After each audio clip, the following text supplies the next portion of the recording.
Hi, everybody. Hi, Beth. Hi, Stacy. Hi, Annette. Hi, Jackie. Hi, Christina. Love that you guys are joining us. I love to see you guys coming in. Everybody is going to be muted. So don't freak out. You can't talk and we don't want to see you. Isn't that terrible? But it does help with our bandwidth. If you guys would, I'd love it if you move your mouse, go to the bottom of your screen, you're going to see the green share screen button. Please go to the left of it and open the chat box if you would. We really want your questions. I know we can't do the raising of the hand and ask you, verbally to share your questions, but we've got some of the finest experts with us today. And I'm really very honored to have them. I know you guys see a different background here. I'm in Colorado. You also see that I'm all black and blue over here. I got my nose. Sounds like I got my nose fixed. My nose looks worse than it did before the surgery, but at least I can breathe now. How exciting. Now, if you would, guys, please type in the chat box where you're from. Like I see somebody from Alabama, Raleigh, North Carolina.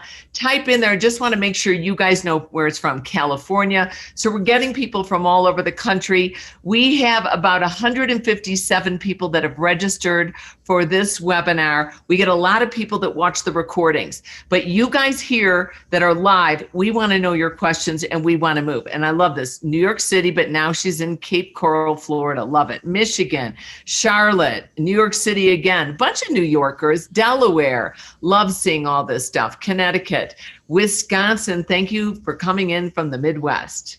Speaking as a Midwesterner.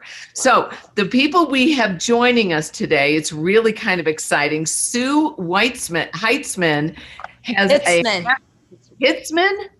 Sue Hitzmann. I got my best friend from high school was Sue Hitzmann. I'm Hitzmann. Okay. Jesus, she scares me. She's a nationally recognized neurofascial science and research educator, a manual therapist, an exercise physiologist, a founding member of the Fascia Research Society, and she's the founder and creator of the MELT method. And it's about pain-free living. It's amazing. I took her workshop when I was at CanFit Pro in Canada and fell in love with it. And we hunted her down like a dog to join us. She's going to be joining us at some of our Mania conventions. So I'm absolutely thrilled.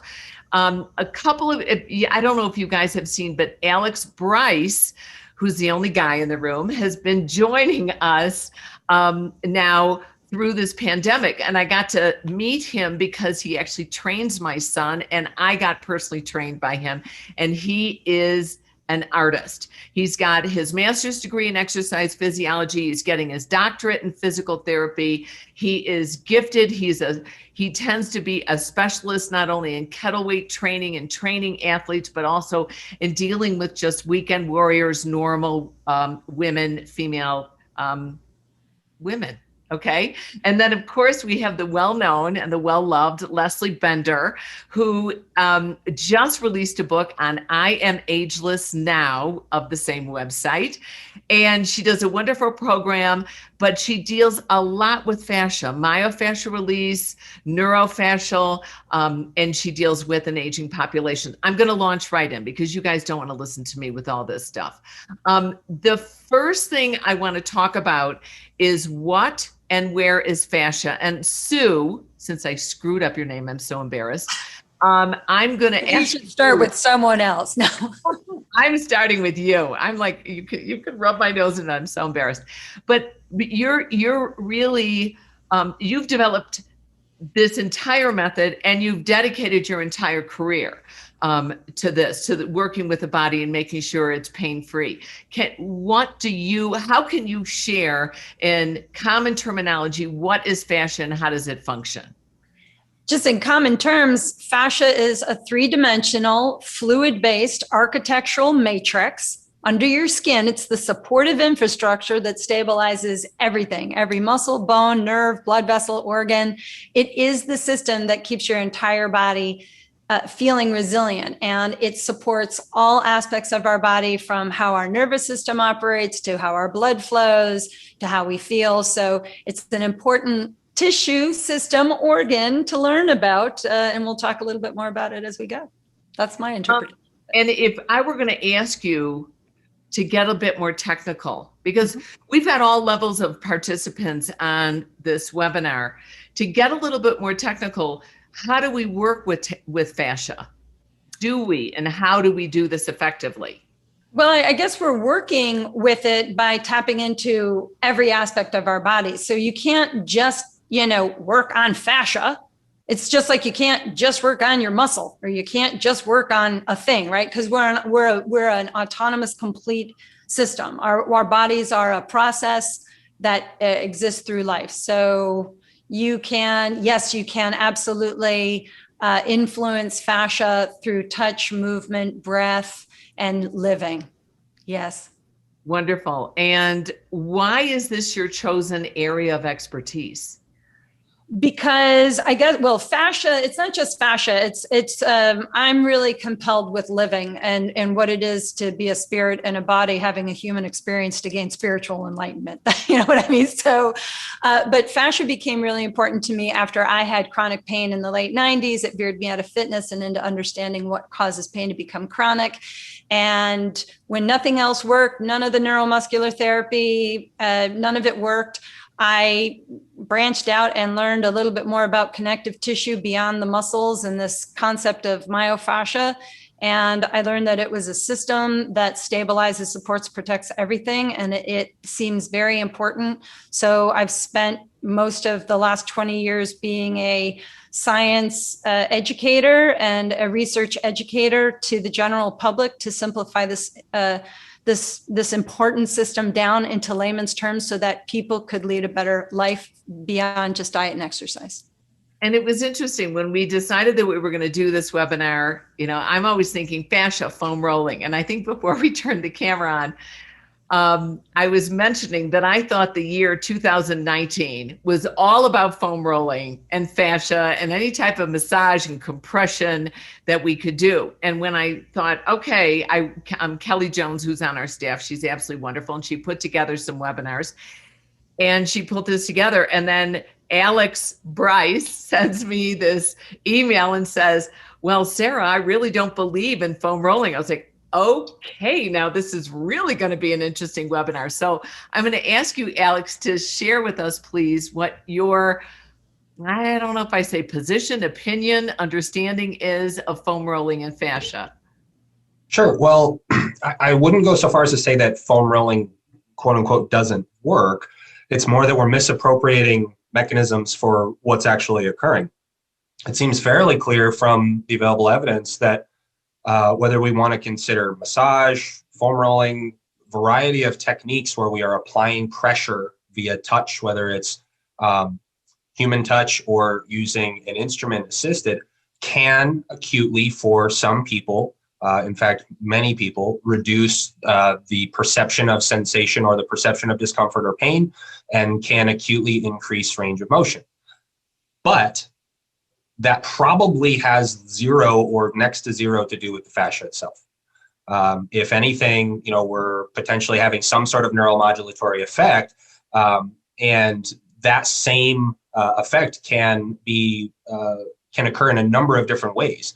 A 10-minute walk has been shown to be just as effective in reducing low back pain than exercise modalities or even physical therapy rehab protocols. So the idea that those adaptations are exclusive to foam rolling, or that it's really deforming or changing the actual fascia itself, is misleading. Interesting. And Leslie, what are your thoughts on all this? Well, I think cumulatively, at the end of the day, where I see foam rolling, and I guess the importance of it is how it affects the proprioceptors as far as also the nervous system as it relates to relaxation. So I'm coming a little bit from a different place, is looking at when working with clients, especially when it's a roller, for example, that it doesn't have quite such the dense material in it like some of the rollers do that are very dense and claim to, because they're dense and they're so hard, that they actually provide better results. But my feeling is this, is I know, back back before we really started looking deeply into this, if you bought one of those foam rollers out, your clients would go running out the door because they associate it with pain. As to where I feel that we as trainers or movement specialists, I am not an LMT. So for me, I can't put my hands on somebody and do massage work. However, if I can give my clients some specific movements combined with specific foam rolling techniques, combined with essential oils and meditation, I have found exceptional results in my clients, especially in their mental ability to cope with things, especially during COVID. I think we've all had clients that have had high anxiety, high stress levels, and giving them this opportunity to do something that changes the nervous system and calms them down is so valuable in so many respects. But as far as completely changing the structure of your fascia, that is definitely, that's a misconception. And I agree with Alex on that.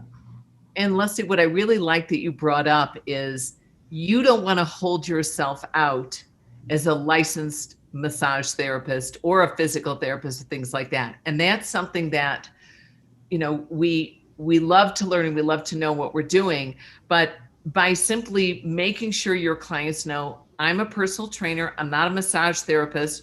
Is it okay that I touch you? And if they give you permission, when you continue to communicate and they know who you are and they know you're not holding yourself out as something you're not, that's perfectly legal to do. And I know you can get rather in depth with your clients, which is just wonderful. Sue, I saw you nodding your head. So you have to share with us what you were thinking. Oh my gosh, it's in the past. I can't even remember. Ask me a question. Well, we were talking about, obviously, what is the function of fascia is we kind of drifted in that direction. But I think what Leslie was talking about is the reduction of stress and dealing with the pandemic, and that it's not just about now, we want to make our clients strong if we're a personal trainer, if we're a group fitness instructor, but part of our responsibility now is relaxation and recovery. And I think that's what you were getting at a bit, Leslie. And that's, Sue, where I saw you nodding your head. And I think you were when I read your bio and I read and I try to absorb more about MELT, it's about pain-free. And it's not just about the muscles from the outside in, it's from the inside out. So that was pretty inspirational. Sure. And I would even say that the muscles have actually much less to do with the effects of pain, right? Because 100% of the time your brain's what's producing your sense of pain, right? But what we have to understand more is that the nervous system is a whole body system. It's not just your brain and your spinal cord, but just like all anatomy, we cut the system up so that we can understand it. So your central nervous system, the peripheral nervous system, the sensory nervous system, the autonomic nervous system, right? So we cut it up so that we can understand what each component is. And in fitness, we don't really, even in physical therapy, we're not really talking about neuroscience. We're not really talking about neurons or glial cells or how the brain produces pain as a heavy dose of the curriculum, right? So all of us in any practice that we have, we need to branch out a little bit and start to seek information that really talks about a living human body. And, that's one of the things in MELT was for me to try to define this complex science. I broke it down into what I call the living body model, right? If all we're using are these anatomical models based on mathematical constraints, we're going to limit the definition of how we move, how we live. And really for me, my guiding question is, how do you lead an active, healthy, pain-free life, right? I don't just want to live longer. I want to add quality to today so that I'm ensuring a better tomorrow. It's very similar to brushing your teeth, everyone, right? We brush our teeth today so that everybody can stand our stinky breath, but we're also brushing our teeth to avoid tooth decay in the future.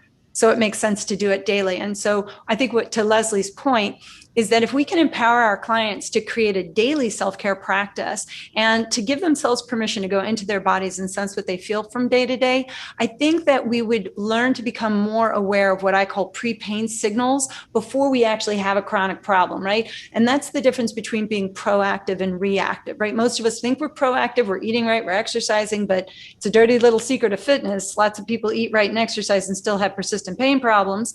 So there's something missing, right? So understanding what causes pain to become chronic means that you have to understand more about the nervous system and the fascial system and understand a living human body and define the aspects of our body that really are working involuntarily, that we take for granted are working well until there's a problem, and then we're crying for help, right? So again, what I'm trying to do as a practitioner is constantly bring easy, simple self-care techniques to people that are easy to understand, easy to implement, so that they can become more aware of these pre-pain signals and these things that we think are normal, but really what they're showing are signs of distress in the fascial system. And if we can understand what those sensations are, we can mitigate the issues of the lack of fluid perfusion through the fascial system, which is definitely plays a role in pain perception.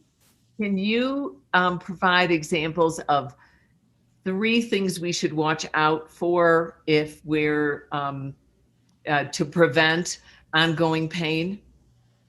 Well, I think first knowing what a pre-pain signal is, like if any of you guys sit for long periods of time.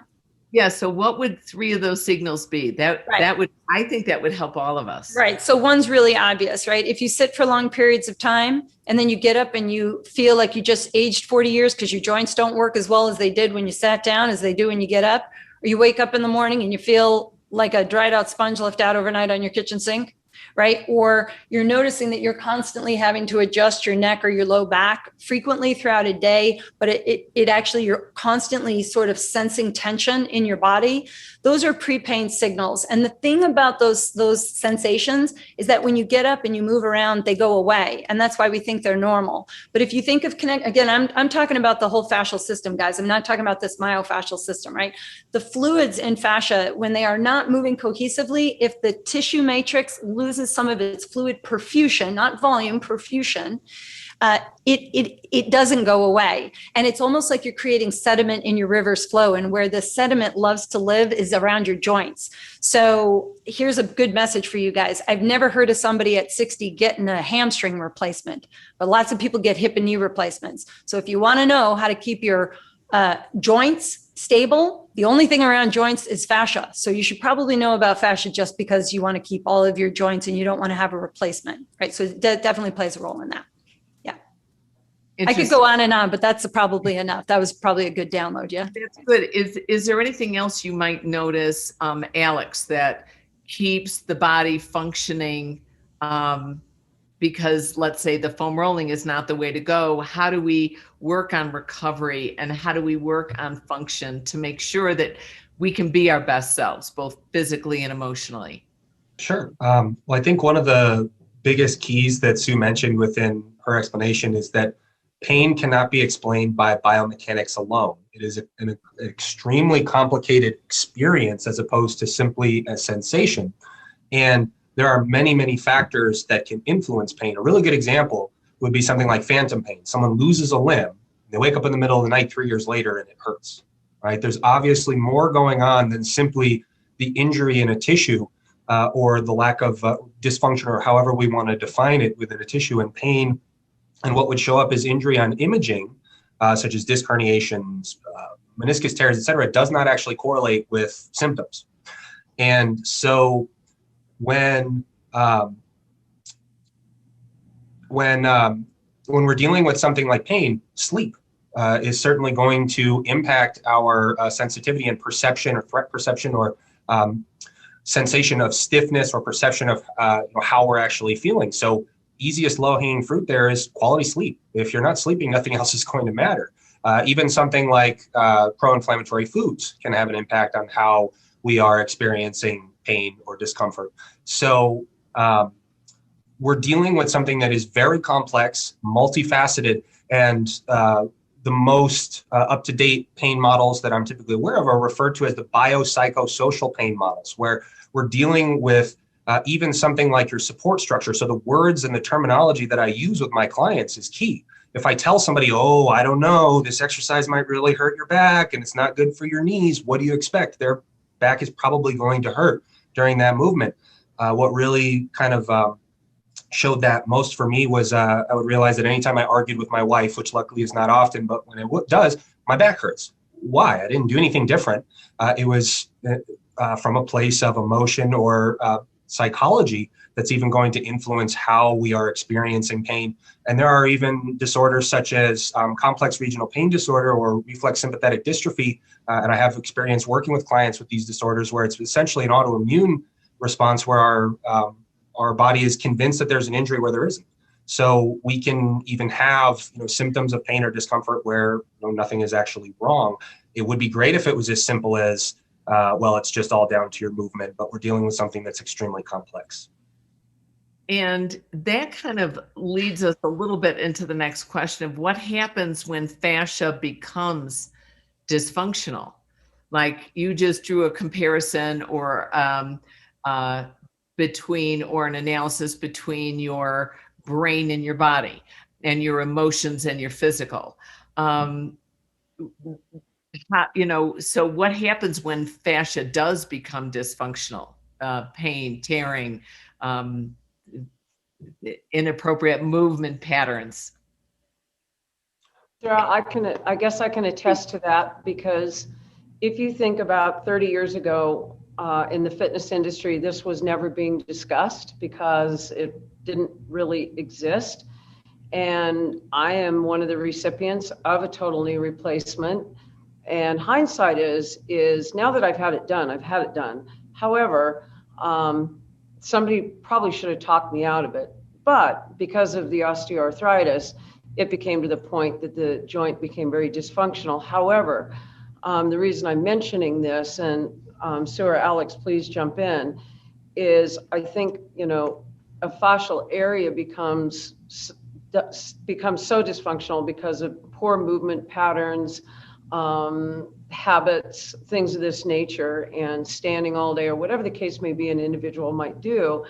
And because of those dysfunctions leading to misalignment of the joint, then leads a lot of people into surgeries that may otherwise be avoided. But I will say that having a knee replacement has taught me an awful lot about understanding pain, and especially not only myself, but in my clients, and where they can and cannot go. But the importance of, fascial release manipulation, was the absolute key, though, to my recovery in 3 months, being back doing a lot of what I was doing. So I guess with that being said, Sara, I think, understanding that where pain comes not only from, physical modalities, but emotional modalities too. And again, going back to COVID, I think we're going to see an awful lot of people coming back into our facilities now that they're all opening back up, that are going to desperately need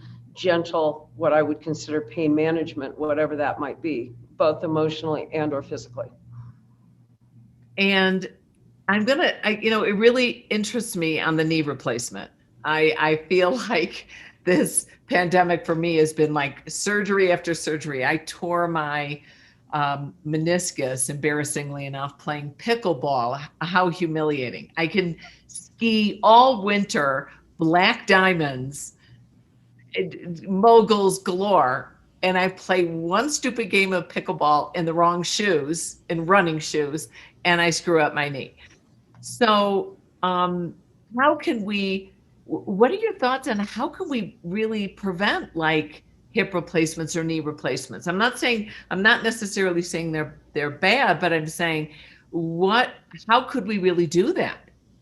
I think it gets down, and I think everyone will agree, is to the modalities, like Alex said.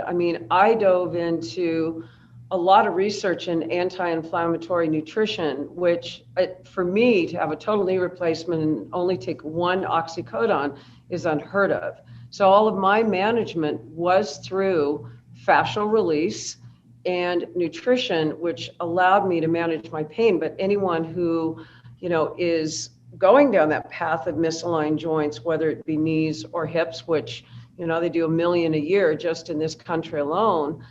With that being said, I think it is finding that right and perfect movement specialist that can look at you, somebody like Alex, somebody like Sue, that can look at you and say, these are where your dysfunctions are. This is what we can do to have you do on a daily basis. And let's see if we can reconsider, pushing off a surgery, or for that matter, not having one at all. So I mean, it's a complex question, but I do think as movement specialists, the more we really look at the human body and how it moves and how the links move together, the better we are at understanding of how we can help people, put things at bay.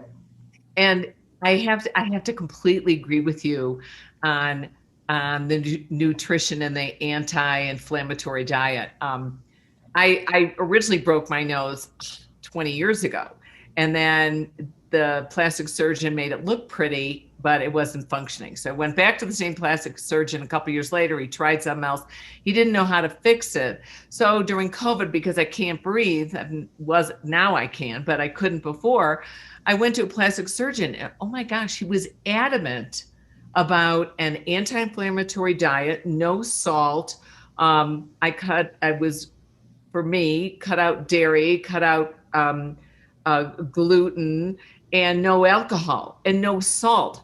I hated that man. I hate that. I still hate that man. And no, we went to dinner. Did it help? It helped, and I hate the fact that it helped. I didn't even. Sorry. Put in your body good things, and good things will happen, my friends. Eat well. Come on. But it does work together. So I'm going to come back to you. How should dysfunctional fascia be treated to restore functionality?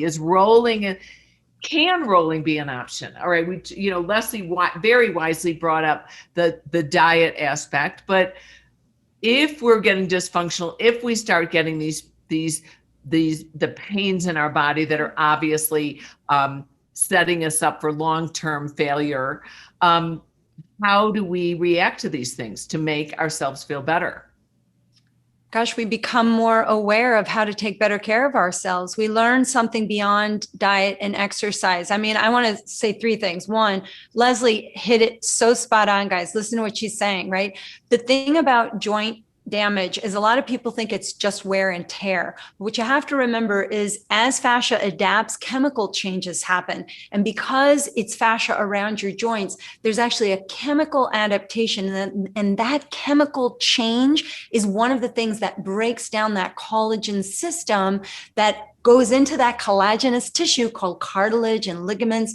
And so it breaks it down, and then it becomes inflamed, and now you got arthritis, and then you can't move, and goes bone on bone, and now you got a replacement, right? So diet is going to be so important. Hydration, right? Sipping water frequently, eating water-filled foods, right? Don't go to McDonald's, right? Don't go fast food. Learn how to eat a balanced diet, right? This is super important to your overall health and well-being. This idea of fascial dysfunction, again, I think that what you're doing is you're putting a word or a term on something that may or may not be what I think people are thinking. When connective tissue and your stability architecture breaks down, you aren't going to thrive, right? Your nervous system will become inefficient. And so Alex kind of brought it home, right? You asked me for 3 things. I got to 2, right? I said you had prepain signals. You feel like a stiff, dried out sponge. Then you have this common things. My joints start aching. I like my rings don't fit on my fingers anymore. I'm bloated all the time. If you do what most people do and you have those kind of aches and pains, you start taking a pain reliever. Like that's a big problem because that's also altering the alarm system. And pain is really just a motivator of your brain trying to say, hey, something's not right. So an analogy I oftentimes say is think of it as your alarm going off, right? But your toaster's on fire. And what do? You walk over to the alarm and take the batteries out, but the toaster's still on fire, right? What we want to understand is the cause of pain as it becomes chronic and what happens in the adaptations that occur neurofascially. It is not just your nervous system. Your fascial tissue does adapt over time. And if you do what most people do and you're taking those pills, you're taking oxy, high five to you freaking Leslie for taking one. Amazing. If you do what most people do, you're taking those pain relievers, you're ignoring it, you start getting symptoms that seem completely unrelated to fascial systems or fascial issues. And so Alex said it, right? All of a sudden you have trouble digesting food. You can't have milk anymore, right? You're food intolerant. You feel exhausted in the middle of the day. So you're drinking more caffeine, right? And then at night when you're trying to fall asleep, you can't. And then you're waking up in the middle of the night to go pee. This is a clear indication that your nervous system is having trouble, because at night, that's where cellular repair is dominant. So if we want to aid ourselves in leading a more healthy, active, pain-free life, then we need more information about what longevity is about. We want to know a little bit about connective tissue, a little bit about the nervous system, and a little bit about becoming more aware of the signals and how your system is adapting, because you can assess yourself for accumulative stress in your connective tissue. That's what we do in MELT. That's what this entire thing is about, is bringing a more whole body understanding of how important fascia is and the role it plays in every aspect of your health. Because if you're not sleeping well, your nervous system is going to get dysfunctional, and fascia and your lymphatic system are inherently linked. And there's these things called pre-lymphatic channels that are drawing the interstitial fluids from fascia into the lymphatic system. And if the fascia is dysfunctional, or whatever you want to call it, it's lost its stiff to elastic properties. The fluid perfusion has declined. Your everything is going to go awry, because then your lymphatic system is all messed up, and that's going to influence how your metabolism is and your neurotransmitters, and you're going to feel grumpy all the time. You're going to get depressed. You're going to not like people anymore. You're going to want to be asocial, and then your job's going to suck, and you're going to hate everybody. So stop these sort of things from happening, and understand that fascia is very important to all of us in fitness, in wellness, and in all walks of life. Everybody needs to know about what fascia does as a role in longevity, not this whole musculoskeletal system thing that you were talking about earlier, Alex. Sorry, it's a different system. So, plenty of research on it. So Alex, if one of your clients is experiencing a discomfort, one of your clients it has to work out, let's say, after some type of reconstruction surgery, and they say, well, I've heard foam rolling is great. How are you going to guide them into some other type of activity, or would foam rolling during in certain cases actually work?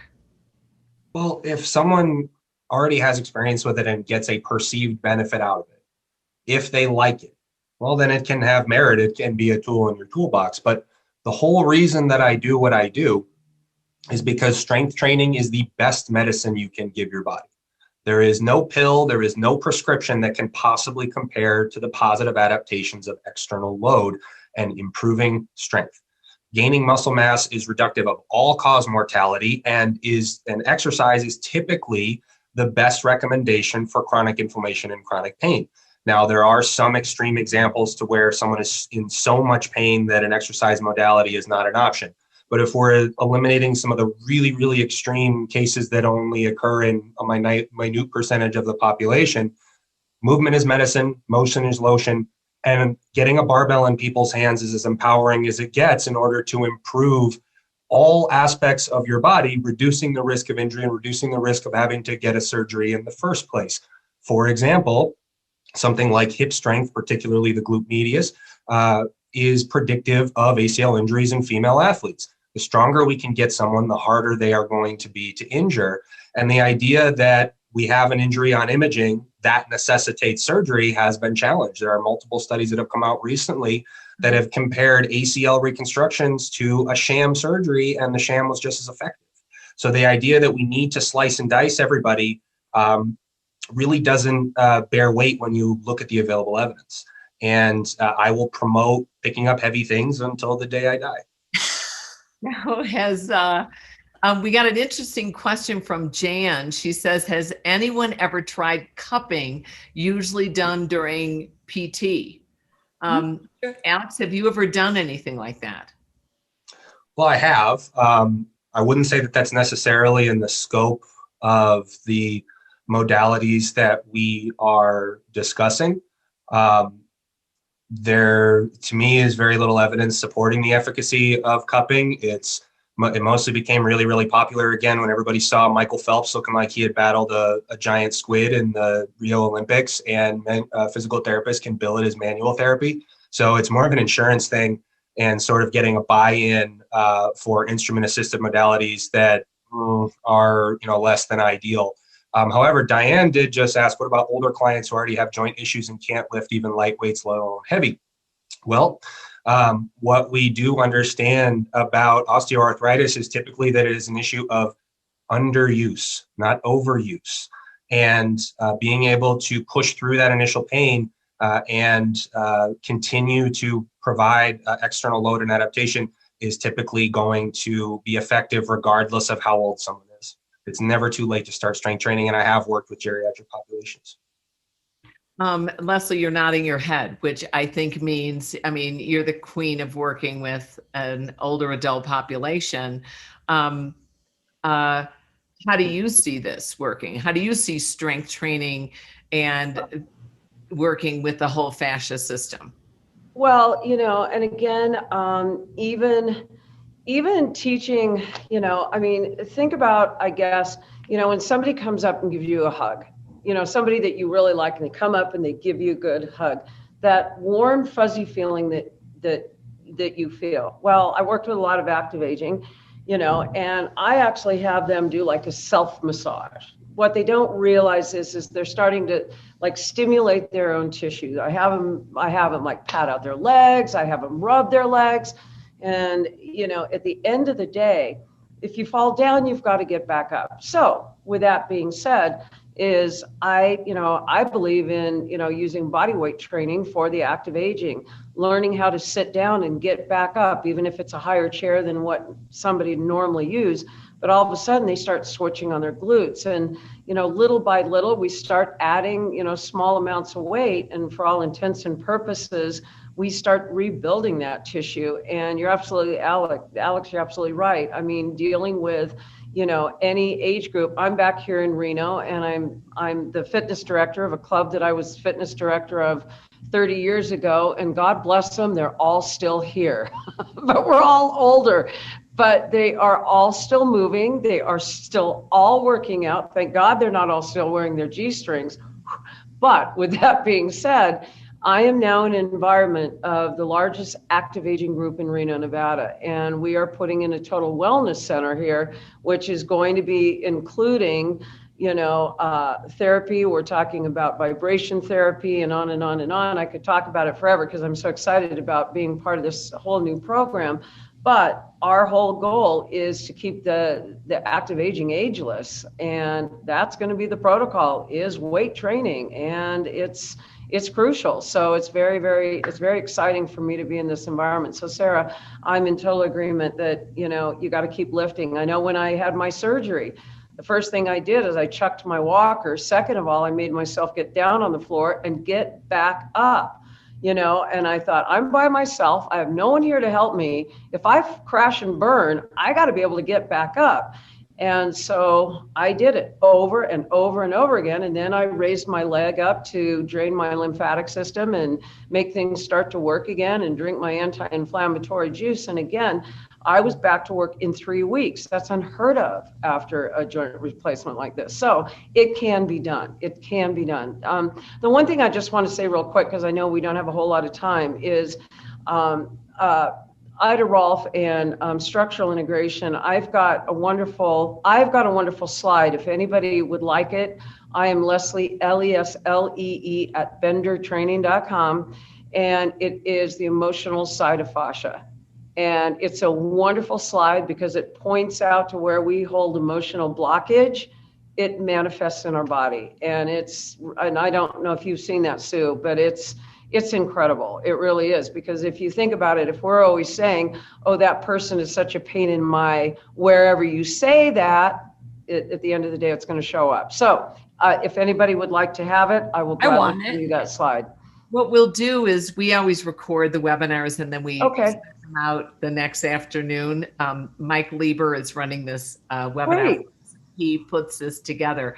At the recordings, at the bottom of the recordings, we always put links in there. So Wonderful. Leslie, if you'll share that with us, we will put it in the recordings, and you guys can all have it and share it with everyone, because it is extremely valuable. And Leslie, I'm with you. When I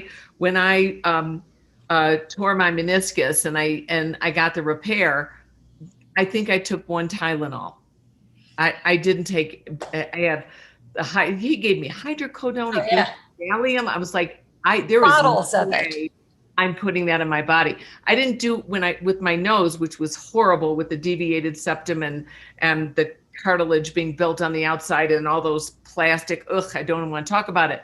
One Tylenol, no codeine, no Valium, none of that stuff. And I think that also helps us repair and working from the inside out. So, Leslie, I'm glad you said something. We have not that much time left. So I'm going to ask for closing remarks from everyone because you guys have taken us on a journey that's just been wonderful. So I'm going to start with you, Sue. If you can give us a quick 1-minute closing, that would be just terrific.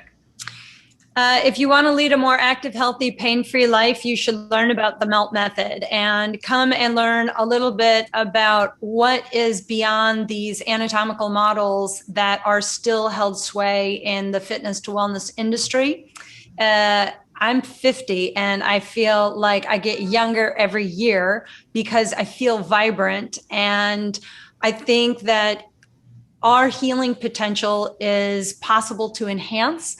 I think you can take much better care of yourself. I wish I had a little bit of time to share with you guys what neurostrength is, because you guys were talking about how important it is to stay strong. And the thing is, if all you do is load a dysfunctional body, put an unstable body on a Bosu ball, putting instability on instability doesn't make you more stable. You can actually create a stronger, more dysfunctional body. So understanding how the neurofascial system works, how to actually reintegrate neurological timing in the stabilization mechanisms of your shoulder girdle, your pelvis, and your spine is actually even more important than loading the body first, is to get people to become more aware of where their center of gravity is, where their footing is, treating their hands and feet.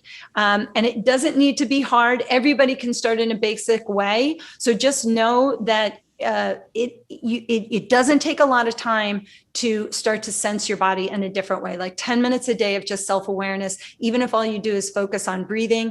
I hope all of you guys go to YouTube and type in MELT method and just try some of those things, or check it out on social media, Instagram, Facebook. I post all the time for free. I have a streaming platform and I have a teacher training. And the one this year is June the 1st.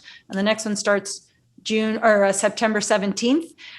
We've got about 100 people registered for this one, so we'd love to have you on board. And it's a great experience with live assets, and it's all online, so you don't even have to leave your house. So I hope you guys learn. Oh, and my team gave me a coupon for you guys. And so I hope I get to meet some of you guys in person, and I can't wait to give you a virtual hug. And Leslie, you're freaking awesome. I love seeing your success with your knee, and good for you for just being such an advocate of leading a healthy life, and that you can just get right back into things. So, and Alex, your closing? Get strong. That's what I'll repeat over and over and over again. Unfortunately, we don't really have enough time. I was hoping to be able to kind of refute some of the myofascial adhesion, fascial distortion model concepts. I wish that this wasn't just like a quick absolute statement, but the idea that you have, boogeyman adhesions that you have to release on a regular basis has never been verified in the general population. There's no boogeyman. There's some sort of specific diagnosis that you have, like compartment syndrome or Peyronie's disease, or one of the true contractile or fascia issues. It's nothing that you have to lose sleep over, and no sort of boogeyman that's existing in your tissue. That's great to hear. I'm next going to go to you, Leslie. And I will say, Leslie was talking about the difference of those terrifying black foam rollers as opposed to some of the softer white ones that we can use. My kids had me roll around on those hard black ones. And I woke up the next day so sore, in so much pain. I vowed I am never doing this again. Now I get to show this wonderful video. Can you guys see my screen?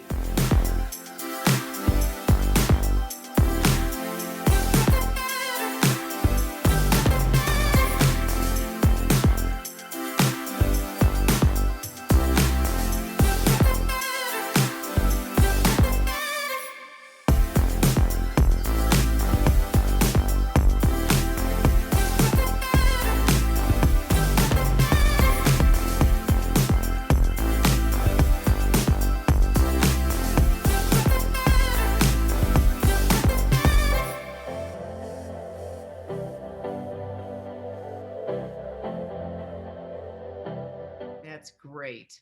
Well, Nice. I thank you all for joining us today. I really appreciate it. Sorry we went a little over. Somebody requested, can we have another one of these webinars? I would love to do something like that. I think it's fantastic. So I want to thank you, Sue, Alex, and Leslie for joining us. Thank you, Mike Lieber, for running this and being the star that you are and working late on Tuesdays and Thursdays. So everybody have a great night. Take care. And stay away from hydrocodone and Valium. Okay.